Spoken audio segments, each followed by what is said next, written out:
has an idea. Everyone, please, this isn't right. We should just stay apart. You have your own life to worry about now, and I have mine. Hello, everyone, and welcome to a Decoding TV bonus episode about the HBO original series Half Man. We have a special treat today because we are going to be discussing in detail Half Man Season 1. I'm pretty sure it's going to be the only season based off of how this one ended. But a very special guest joining us today. She is the lead evening news editor at slashfilm.com, contributor to Fangoria magazine, and the host of This Ends at Prom, a podcast that analyzes coming-of-age stories about or marketed at teen girl audiences. BJ Colangelo, thanks for chatting with me today at Decoding TV. Oh, hiya. Thank you so much for having me here. This is a show that I have not had a lot of people to talk about with. Hard same, BJ. And what we're going to do today on the podcast is we're going to start just by sharing our overall thoughts. And then I will read a summary of the final episode and we'll dive into full spoilers and our interpretation of what exactly went down at the end and so on. But yeah, opening part will just be vague references to the plot and non-spoilery overall thoughts, followed by full spoilers. But let's start with that comment, BJ, which is this is not a show that I have had many people to talk with about either. And that is because it is very difficult and unpleasant to watch. And therefore, not a show that I feel comfortable really recommending to anyone. And I'm curious how you have approached that. Is this a show? It sounds like you are compelled by the show. Is it a show that you feel comfortable recommending to other people? This is a show that I feel comfortable recommending to other people if I already have a pre-existing knowledge of their relationship with difficult media, because I think what is both helpful and harming this show is that it's from Richard Gadd, who gave us Baby Reindeer, one of the most acclaimed limited series in recent memories. It was a massive phenomenon on Netflix, and that is also a pretty difficult show to navigate. Half Man is that on speed. It is so much more intense. It is so much harder or on to meth sit and through. cocaine, as it were. Yes, But yeah. exactly. It's so much more intense. I think that the themes that it is exploring are a lot more specific to a very specific lived experience, one that does not get talked about with as much frequency as it should. And so I kind of use Baby Reindeer as the entry point. How did you react to Baby Reindeer? How did you feel about it? And then I start sort of kind of pushing on the fences a little bit and learning, like, okay, do you have any relationship with like queer trauma films or queer trauma stories? How does that make you feel? How do you deal with exploitation cinema, or even a genre that this is not, but I think is a good barometer of, like, how do you deal with rape revenge films? What is your relationship like with that? And then from there, I can go, okay, here's what the show is about. Here is what some of the context is. It might not be a good time for you. There are a lot of people that I know who are able to handle difficult material, but because this is also a queer show, because this is also a show dealing with masculinity, and right now, especially if you're living in the States, it is a really difficult time for a lot of queer people politically. They just don't have the capacity to sit through something like this, and that's fair and valid. I'm never gonna like force somebody into watching something if it's not good for them mentally at that moment. I think one question I have for you overall, having we both watched the whole show, is this show subjects its characters and the viewer to a lot of punishment, right? Mhm. You watch cruel things happen. You watch people being harmed, often as collateral damage, needlessly and recklessly. And just a lot of unpleasantness happens, like a lot of stuff that it just hurts your heart or makes you cringe and what have you. And the question at the end of the day is that worth it? Like, do we feel we've learned something at the end of the day? Because I'm okay with that kind of trauma being inflicted on characters and or myself as the viewer, but I want it to mean something. And so Mhm. my question for you is, like, do you feel like you learned something from this, that it was worth the journey for you? For me, yeah, honestly, I genuinely think that selfish paths of self-discovery stories are some of my favorites. I love watching people sort of terrorize their own world in an attempt to either figure something out about themselves or distance themselves from something that they know is inside of them that they are not willing to face, and actually showing the damage and the ripple effect that it does have to the people in their lives and the community. I think a big problem that we run into when we have stories about people who are deeply traumatized or who have been abused or who enact abuse, it is seen as this singular problem. This person is the problem. What they are doing is self-destructive to them. And sure, it upsets people around them, but we don't really ever focus on how badly it can go for every single person in your direct orbit. And I appreciated the honesty in this show about it. I will say I am just slightly more mixed on it than you, but Mhm. overall still very positive on the show. I mean, I think that there are moments in this film, or sorry, in this show, I should say. There are moments in Half Man that are what I would describe as pure cinema, pure emotional catharsis, where the level of emotion has risen so high, and then there is a release. There's just like a catharsis that occurs during the course of, I could name several episodes, several moments in several episodes, and it's just like nothing else on television, right? And often that catharsis comes as a result of one or two men bearing their souls to the other, and that's just Mhm. very rare to see as well, right? And so you have these just really high emotional highs that are unique to a show like Half Man, and alone make the show worth watching, kind of. But yes, you do have to go through a lot to get to that point, and so I'm a little bit more apprehensive as to whether or not it was worth all of that. But Mhm. overall, there's nothing else like this on television, right? And it's like I have to salute that, I have to admire that, and therefore give it some kind of praise, give it some kind of flowers here. So why don't we start talking about spoilers for the show? Sure. And so we are in full spoilers for Half Man, and I will say that I was really not sold on even finishing the show until I got to episode 4. Mhm. And I thought episodes 1 through 3 were pretty samey. It's You're watching Ruben, this hurricane force of a human, like carve his way through Niall's life, and the most unfortunate and upsetting thing that's going to happen pretty much happens every single episode, and it's Yep. it's painful to watch. It's painful to watch. Like the episode where Albie gets brutally beaten. Mhm. I literally, as I'm watching, I was like, I bet this is going to happen, and I predicted, in my head that there's going to be some misunderstanding, and Ruby's going to end up beating Albie, and that's exactly what ended up happening. And I was like, yep, that's the most upsetting thing that could possibly happen. And then episode 3 kind of continues that a little bit. Then you get to episode 4, Mhm. and it completely flips the script. And Niall is no longer the good guy protagonist for which all these horrible things are happening. He himself becomes the, in some ways, malevolent force, or rather, um, not necessarily malevolent, but the way in which he's conducting himself is causing tons of collateral damage to the people around him, and you almost start feeling a lot of sympathy for Ruben in a way that I never did in the first 3 episodes, and I was amazed at the show's ability to get me to flip my sympathies like that. That's when I was like really started taking note of the show and like, wow, maybe this is not exactly what I thought. BJ, did Oh, you have a yeah. similar moment? Oh, yeah. I mean, episode 4 completely reshaped the way that I was viewing these characters, so much Yes. so that I then went back and watched the first 3 episodes again to see if I could find the little breadcrumbs that Richard Gadd was leaving that would indicate that Niall does have these little moments, like there are these cracks in the veneer, so to speak, and they're there. They're subtle. They're very subtle, but they are definitely there.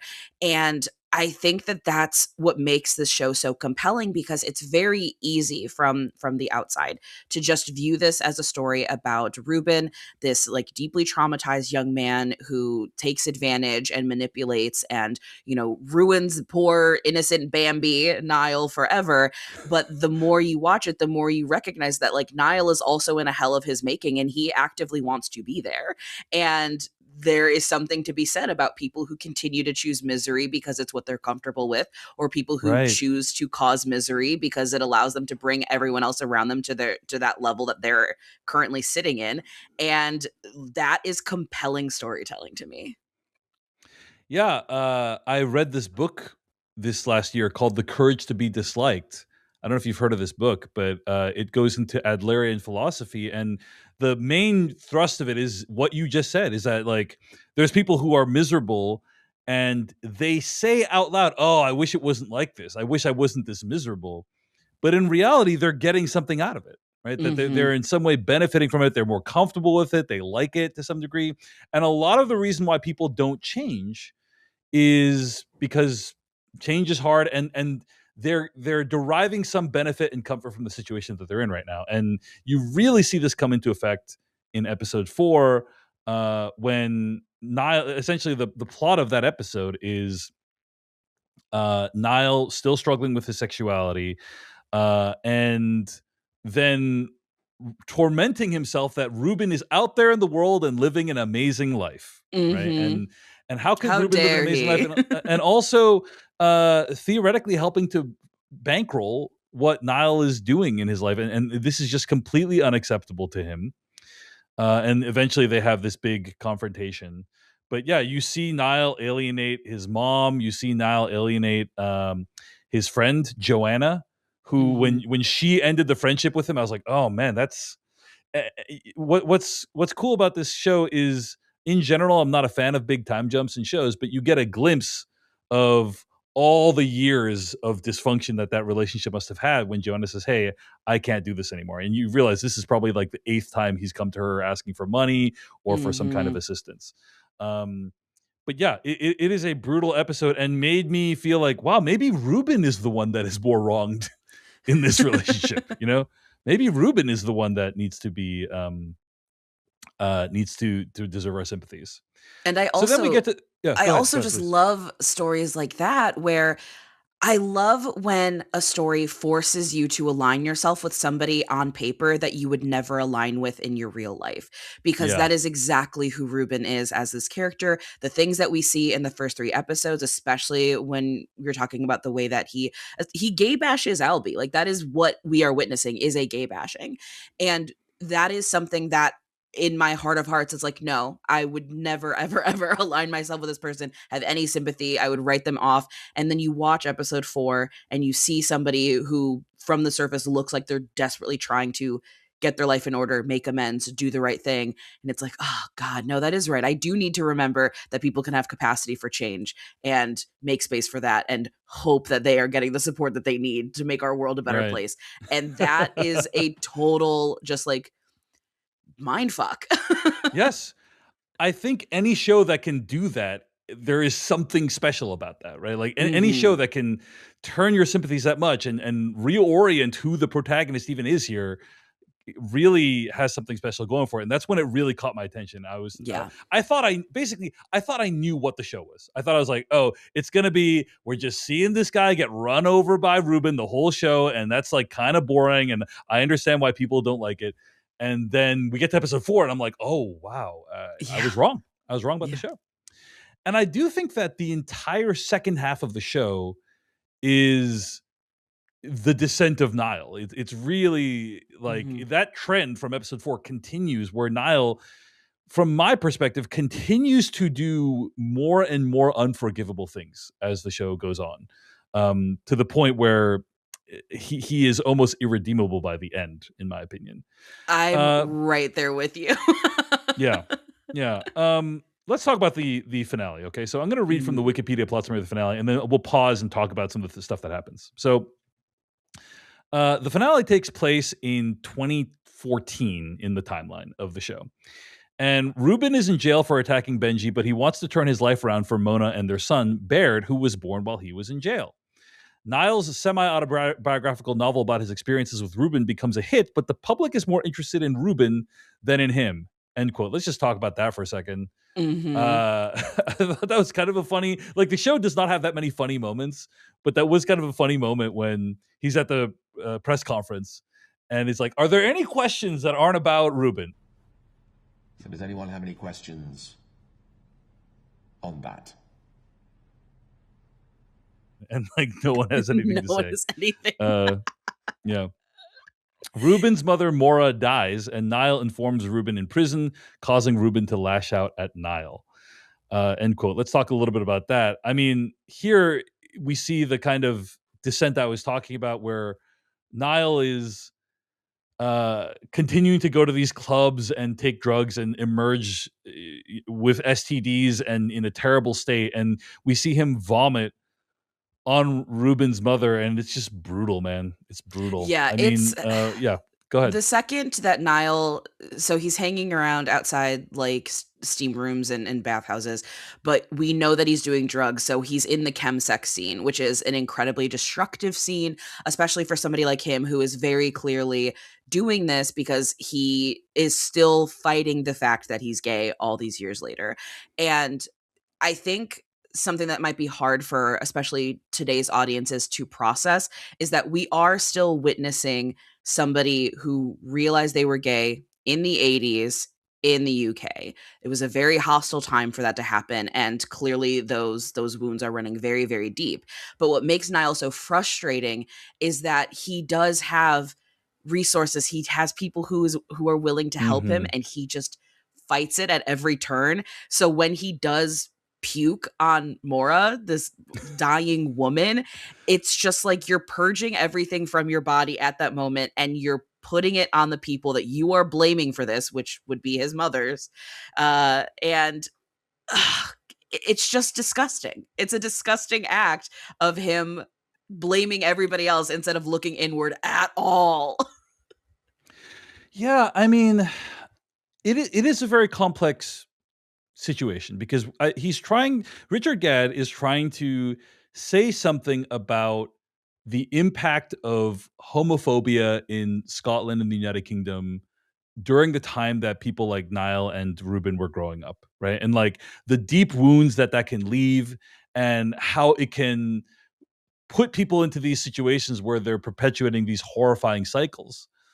But then at the end, by the end of this episode, which we'll talk about in a little bit, I think what the show is saying is that homophobia is not sufficiently explanatory for some of Niall's actions. That's my Yes. interpretation, right? Oh Is no, that, I'm like, right there with you. I think Yeah. that's exactly what it is. It's like, yeah, I can, especially with both of them, we both learn that they have experienced unfathomable trauma, Yeah. but so has like everyone else in their lives, because everyone else in their lives has experienced them.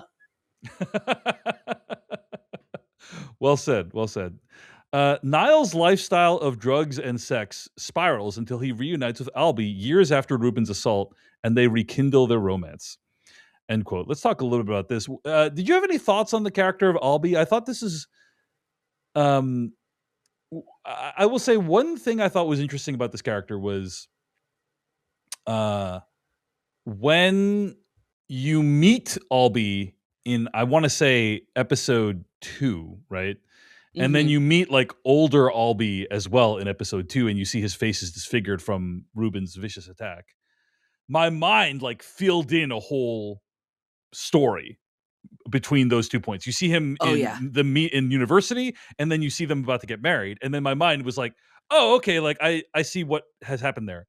And I'll just say, BJ, what actually happened was not what I filled in, right? Because there's a whole thing with episode 5 where Niall goes on this whole side story with this woman named Ava, who he impregnates, and then has like a very self-destructive string of behavior with her before he finally like finds his way back to Albie. Like I thought it was a more linear line, but like he has gone through so much between when they meet in university and when they reunite again.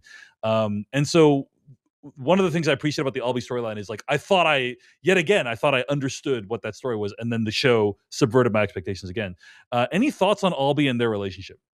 Yeah, so if there's any character in this show that I'm like, this is a net good, this is a pure good character, it's Albie, because he is wonderful when Yeah. they meet at university. He is understanding, but he's also very firm with Niall and is like, you need to get it together because like I'm not gonna sit here and walk you through this. I'm also not gonna be kept as a secret. If you can't accept what you clearly know about yourself, like that's on you, that's not on me.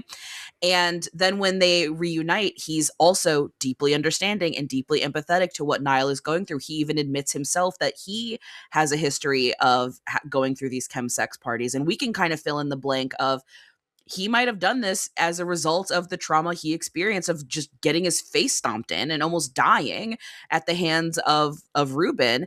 But you know what? He's been through it. He came out the other end and now he wants to help other people. He still clearly has some affinity and affection for Niall, especially because Niall could have lied on the stand and protected Ruben at their court case, but he didn't. He did the right thing. So he knows Niall does have the capacity for goodness and he wants to help him get through that.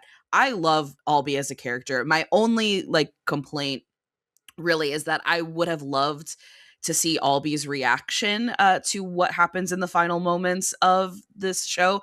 But at the same time, I also recognize that at the end of the day, this is a show about Ruben and Niall and their journey. And so the fact we don't really see anybody else other than them makes sense to me. I just love Albie so much. Yeah, I did have a question for you though. I'm curious.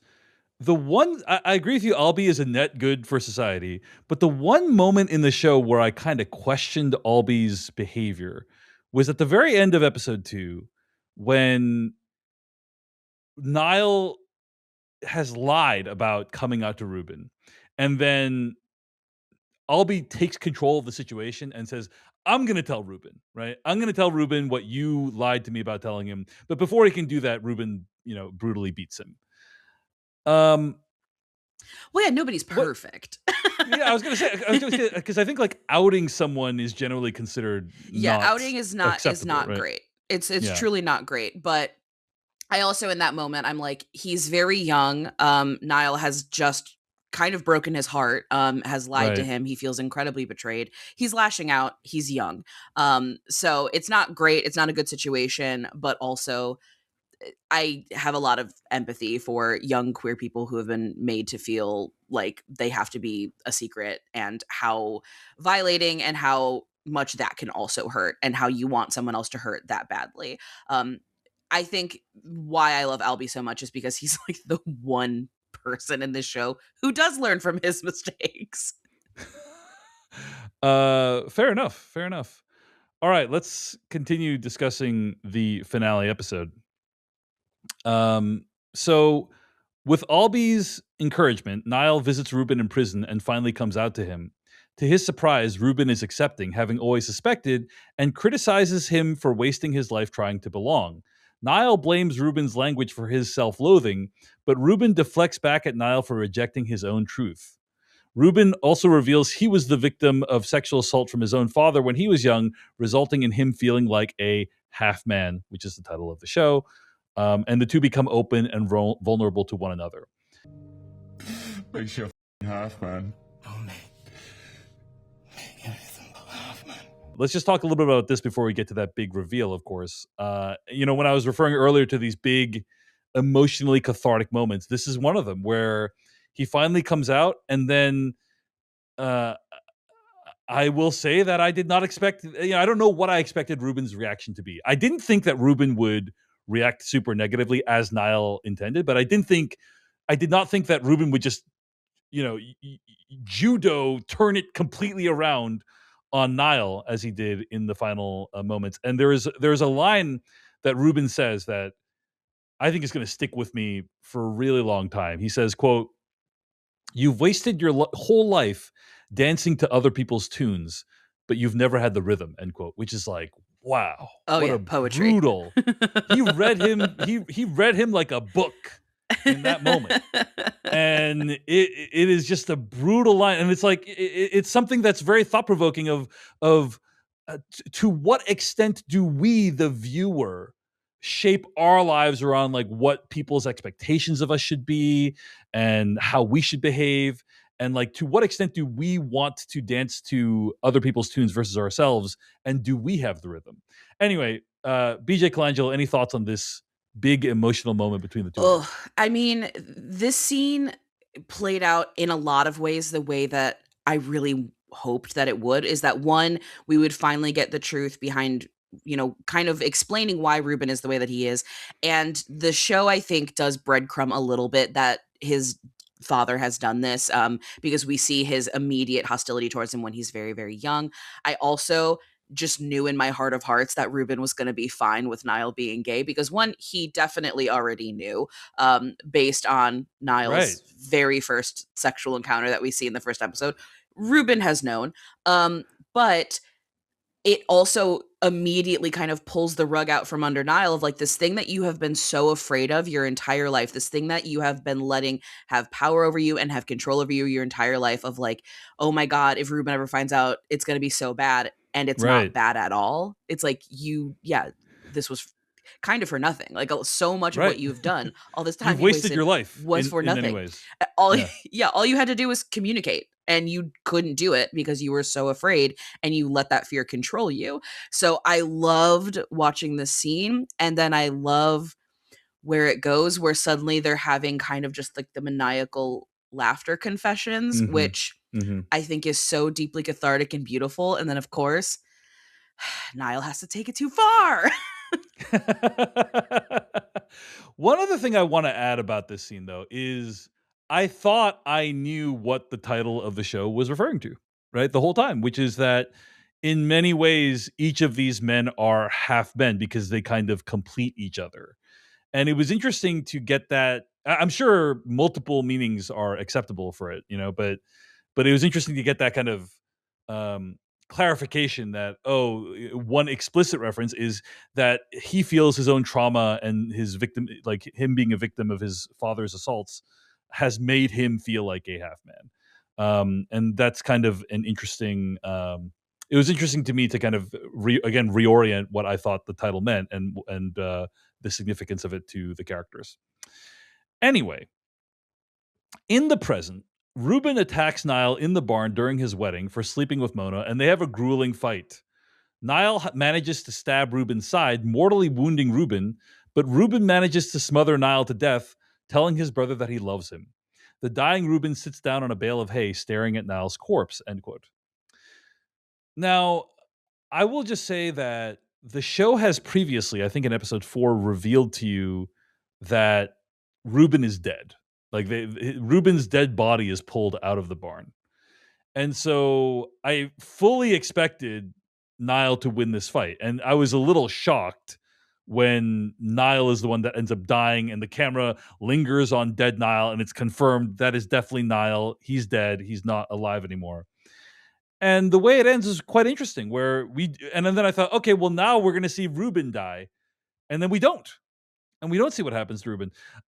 Basically, I don't know if you can tell the theme here is that the show is constantly subverting my expectations. So, what did you think of how this all played out, and what is your interpretation of the ending? Richard Gadd has said he purposefully left things ambiguous, right? And I think that means what happens to Ruben after the show cuts to black is what he's referring to. But yeah, what did you think of what happened at the end? So the first thing is that I love that this is an example of mutually assured destruction. I also love that in stories. I love the decision to have Ruben smother Niall. I think that is really poetic in the way that he goes out as being smothered by Ruben, and also in a way where he's not being stomped out, the way that that is the MO that we have seen Ruben have whenever he's filled with this much rage, is that he tends to stomp people out, but he can't do that with Niall. He has to look him in the eyes. He has to tell him he loves him. It's very much feels almost like a mercy killing in a way, which is pretty horrific to watch. The fact that he has this wound that is implied to either be a mortal wound or, there's still a knife in there. Maybe Ruben is going to take his own life from this. Either way, they are both dying. But I think the ambiguousness is whether or not he's dying from that wound or if he's speeding up the process and doing it himself. But they're both leaving that barn in a body bag, because going back to this title of feeling like half men, they both feel like half men. And the only time I think either of them feel like full men is when they have each other. So if one of them goes, they both have to go. You cannot survive as a Yeah. half. You need that other half of you. And so that's been my interpretation. But I know people are frustrated with Gad leaving it intentionally ambiguous. But I like that because ultimately, I think that's at the central, like that is the central thesis of the show and who these characters are. There are so many things about them that we will never know. There are so many things about them that the people in their lives will never fully know because they do keep secrets, because they do keep things close to the chest. They're not honest about anything. And so being denied that honesty, I think, is just thematically appropriate. Yeah, I think that from what I can tell, some people's reaction is, I can't believe it ended with this big wrestling match, right? Like this very emotionally sophisticated show ends with basically these two guys kind of punching each other. And on the one hand, I understand that point of view because I think like the strongest aspects of this show have not been the fight scenes, right? It has been these people having it out with words and figuring out how they feel about each other and themselves and so on. And it's been really, really compelling. And so then just have like a brutal fight, like be the way it concludes. I understand why that is a letdown. On the other hand, I think you're right that the thesis of the show is that they cannot exist without each other. There is this toxic codependency going on. And so when one of them goes i- they have acted in a way that is so self-destructive and damaging to themselves, everyone around them, uh, that the show does to some degree earn that this must end in at least one of their deaths and therefore both of their deaths because like Yeah. in many ways one of them cannot exist without the other, right? They both need each other to exist, Yeah. you know. And the physicality in this show, and go with me on this. I promise that this makes sense. Uh, it operates very similarly to musicals, where in a Mm, musical, when the emotions get so high, you have to bust out into song and dance because that's the way to express what's going on. That's how physicality is used in this show. When the emotions get so high, it has nowhere else to go. It manifests in their bodies and they go after each other with fists, not with words, because they don't know how to explain what's going on in their heads and verbalize it. They can only do it with their bodies, and they are sharing mhm. their bodies with each other through this moment.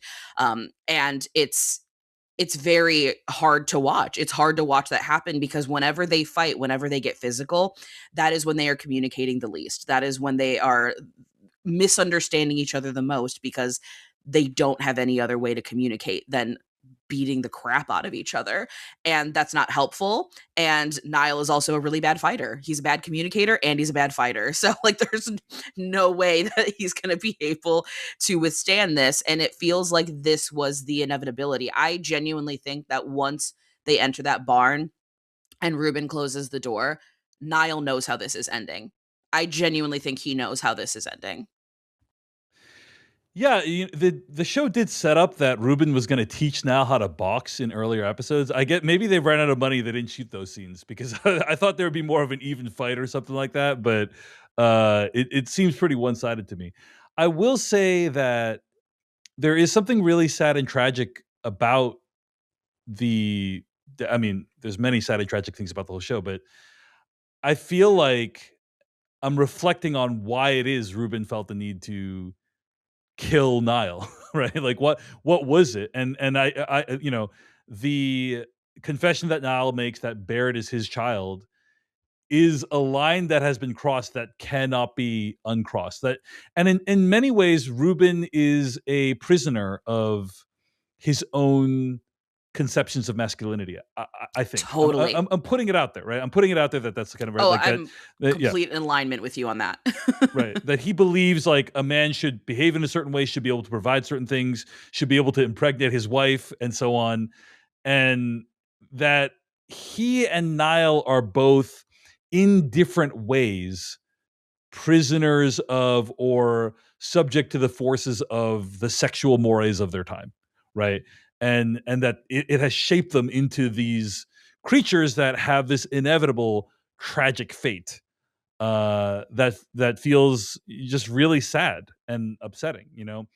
I don't know. Like, I agree with you that communication would have helped solve a lot of these people's problems. It would have solved a lot of Niall's problems. I don't know if it Mhm. would have solved a lot of Ruben's though. You know what I mean? What Yeah, do you I don't think? think I don't think Ruben has the emotional maturity for all of the reasons that you just said. Like they are both prisoners of masculinity and patriarchal systems, but in very different ways. Right. And Right. the fact that Niall is somebody that Ruben views as weaker, views as the submissive in their relationship, the fact that he is able to impregnate his wife when he can't, like Yeah. it's not just that his wife cheated. It's not just that the child isn't his. It's specifically that it's Niall's.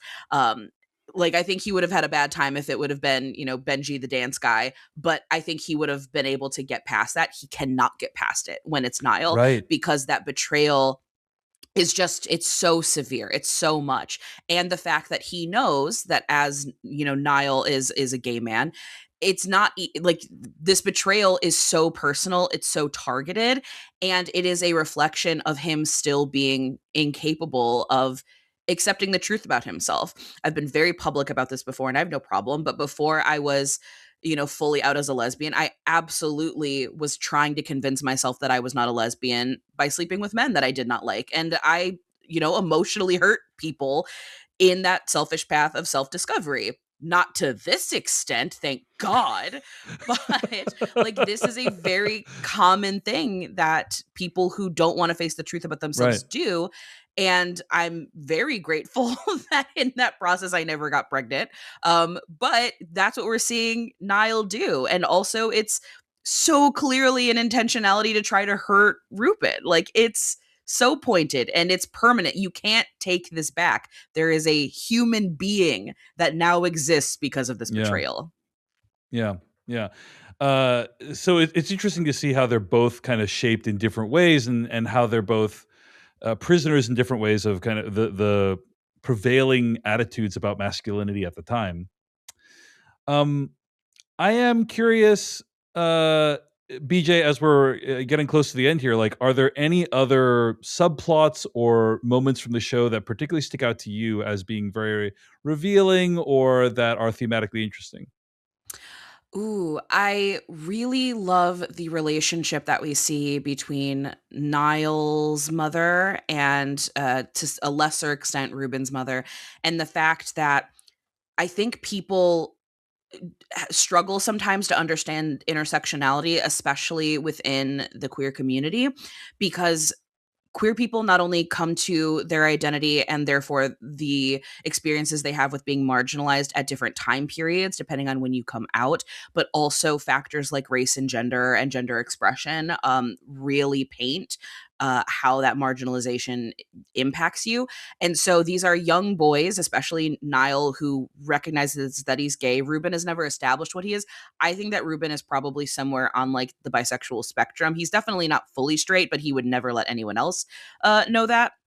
So that's something going on with him as well. But their mothers are very clearly sapphic in some way. We don't ever get like a outlined identity marker, but they're together. They are a couple. And the way that they exist in the world is very differently than the way that these boys will, because that is just the reality of how queerness was viewed in the 80s, even now. Men do have an additional uh, layer of marginalization attached to them when they are queer. And we even see the way that Niall's mom perpetuates some of that, like, homophobia on top of him, and how he's absorbed that. And so I really liked seeing that intersection of, like, yeah, sometimes homophobia exists within the community. Sometimes this happens, and Richard Gadd is playing in a lot of territories here that we really don't want to talk about, that we really don't like to acknowledge, because it is uncomfortable and because it can so easily be weaponized by bad faith actors. And the fact that the show is willing to go there, I really commend him for. Can you clarify that a little bit? What do you mean that, like, what are the areas that we really don't want to talk about, unless you actually genuinely don't want to Oh talk about no, it? I mean the fact that there are, one, I think a lot of people don't like to actually talk about self-hating gay people and the way that gay people will internalize their own, internalized homophobia and make it everybody else's problem. People don't want to talk about that. They don't want to talk about the fact that there is communal infighting and the fact that like there are realms of society that view lesbianism as being acceptable, but because there's an opportunity for fetishization that exists there Mhm. by men, by the patriarchy. Therefore, it is more socially permissible for women to be in relationships than it is for men to be in relationships. We don't like to talk about that ever.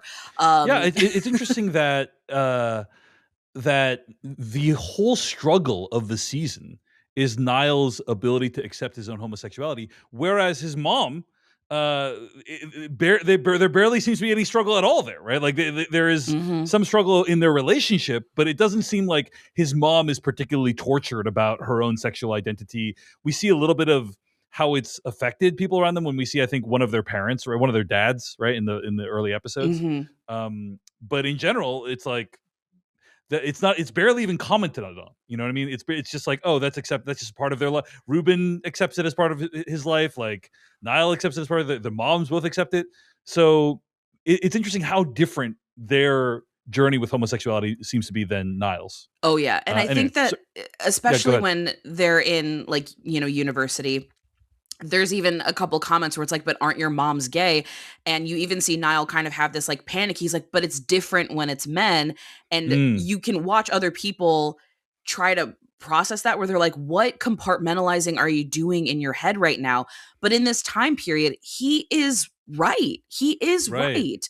I We're mean, he's talk using it as an excuse, right? totally. But Yeah. also, he is to some degree correct, is Yes, what there you're is a saying, right? Yeah. kernel of truth here. We're talking about somebody Yeah. coming of age during the AIDS crisis. Like, yeah, that's gonna mess your brain up, and it's his responsibility to work through that. That doesn't give him a pass for the everything he does in the rest of the series, but it is important historical context that yeah, it is different. And I think that what's very interesting is that there are even ways where you can kind of see the pendulum is starting to swing in our current era, where because we're entering this time period right now in the 2020s where like manosphere stuff and patriarchal stuff is getting so much stronger again, and there's this big push for like return to traditional values and trad wife stuff, that now like lesbians are getting really bad like social stuff for decentering men. Like that is now becoming like the ultimate punishment. So much so that there are even like gay manosphere grifters, which is crazy to me. But like it's interesting, and it's so interesting Yeah. to watch this show play out in our current time period. You were in the middle of this great run where you were listing things that things that the show brings up that we don't necessarily like to talk about. Was there anything else on the list? I'm sorry I interrupted, but I just wanted to add on to that point you were making. Um, I think that's kind of the heart of it, but there is something that Richard Gadd said in an interview that I have not been able to stop thinking about, where he says, in order to show something as toxic, you also have to show that it was at one point intoxicating. And that is Mm, just tattooed on my brain now because it completely reshapes the way that I interpret art when they're analyzing themes of toxicity, because he's so right. And I think the show does explain that yes. pretty well. Right. And what I think you're referring to is the fact that when Niall first meets Ruben, Niall is at the nadir of his powers, right? And he Mhm. feels like he can't do anything to stop this horrendous bullying. Ruben comes in and he allows Niall to experience a power that he has never experienced before. And Niall kind of clings to that for the rest of his life, pretty He is much. chasing that high Yeah. forever, and it's Yeah. going to it is the death of him. Yeah. Yeah, it is. Um, There is one point I wanted to bring up, uh, like 8 minutes ago, when we were talking about the final scene with Ruben and Niall and the fight scene. Um, which is, it's interesting to go back to the beginning of the show and rewatch the first episode, because you see their initial interactions in the barn, and you see Ruben groping Niall's genitals in the opening scene, and it's at first it's just my reaction is, oh, this guy just doesn't have any sense of boundaries.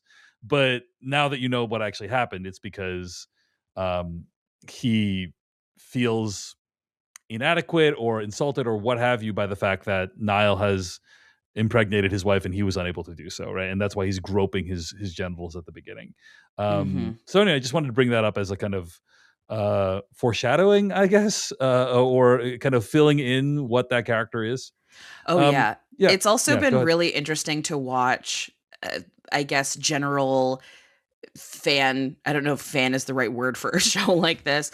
But this show coming out on HBO and like being able to watch on HBO Max so shortly after he did Rivalry, and watching people who immediately jumped from that world to this show, and suddenly Right. they were making fan art, and they were like, oh, this is just, this is my cursed yaoi boys, and then slowly but surely realize, oh, that's not what this show is at all. Right, because Heated Rivalry, for those who don't know, depicts what, despite some on again, off again elements happen, is largely like a wholesome, loving relationship, I would Yeah, say. it's a Right. romance. Happily It's a ever after romance. is part of it. Right. Not right. half man. That is funny. BJ, before I wrap up, I did have one question. What did you think of Niall's mom as a character? Because Ooh. to me, right, I'll just say my interpretation. I want to hear what yours is, right? But I felt like in the kind of same thing as Niall in the first 3 episodes, I did not like her and felt like she was being very imposing on Niall, and particularly when she asks Niall to lie about Ruben on the stand. I just thought that's like pretty unforgivable. But then in the back half of the show, I'm like, that woman is a saint for putting up with as much as she did. Basically, like, I can't believe she's still like, she still loves him like a mom even after all that they have been through together. That was my journey with that character. I'm curious what your reaction was to Niall's mom. Oh, I had a similar journey. The first 3 episodes, I was like, man, of course, the like mean lesbian mother is going to be terrible to her closet case of a child. Great. Yes. Awesome. And, especially asking him to lie on the stand, I was like, that is atrocious. Like, that is an absolutely Mhm. atrocious behavior. But I've unfortunately watched enough like Netflix true crime specials to know that is unfortunately very common. How often Mm. parents are just so desperate to protect their child, and in this case, protect the child of the woman she loves, that they're willing to do pretty despicable things. And so, again, explaining, not excusing. But by the end of it, I was like, I cannot believe she still has any contact with him at all. The fact that she's Right. even mediating between him and Ruben to get money to help Niall is shocking to me, because he has done absolutely nothing to deserve that kindness. Absolutely. Absolutely. At the end of the day, I am really compelled by Half Man because it depicts a relationship between men that I just don't think I have really seen depicted before, and certainly not in this way. This toxic codependency, the dynamic between them is so unique, where one of them comes off as this hypermasculine guy and this other one is extremely insecure, but really the show continually switches your loyalties and what your assumptions about them are. There's really nothing else like the show. And so, BJ Colangelo, I'm so grateful that you have taken some time out of your day to join us in the Decoding TV audience to talk about it. So BJ Colangelo is the lead evening news editor at Slash Film, contributor to Fangoria magazine, and the host of This Ends at Prom. If you enjoyed BJ's insights here, be sure to subscribe to that podcast, which analyzes coming of age stories about or marketed at teen girl audiences. BJ, thanks for chatting with us today. Thank you so much for having me. Hey everyone, David Chen here. Thank you so much for watching that video from Decoding TV. If you want to get an audio version of the show, all you got to do is go to podcast.decodingtv.com. And if you want to support what we do, get ad-free episodes of the podcast and also bonus episodes of the podcast, go to decodingtv.com and become a paid member. Of course, you can also like and subscribe for more. We appreciate it. Thanks. See you later.